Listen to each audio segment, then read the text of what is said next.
Magandang umaga po mga kapuso. Dito po sa Manila South Cemetery ay patuloy po yung pagdating ng mga kapuso natin na bumibisita po sa kanilang mga yumaong kaanak. Base po sa huling tala ng PNP ay umabot po sa mahigit 157,000 ang kabuang bilang ng mga nagtungo po dito kahapon, November 1. At yung mga nakausap po natin na pinili naman na ngayong araw bumisita, ang sabi po nila para daw po yan makaiwas sa dami ng mga tao sa sementeryo. Galing pa po kami sa Laguna. Tapos po pupuntahan po namin yung mother ko po. Para po hindi gaanong siksikan, hindi maraming tao. Tapos maghapon na po kami dito hanggang sa makauwi, mamayang hapon.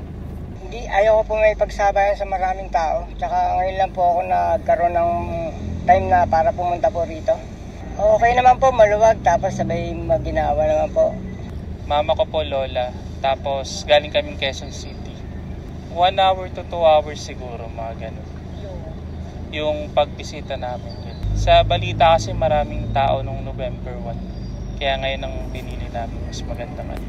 Nananatiling mahigpit ang seguridad sa loob at labas ng sementeryo. Chine-check ang bawat pumapasok sa may entrance at kinukumpiska ang mga ipinagbabawal na ipasok sa loob gaya ng lighter, vape at matutulis na bagay. Abala naman ang mga otoridad sa paglilinis sa lugar. Mula po dito sa Makati City, EJ Gomez para sa GMA Integrated News.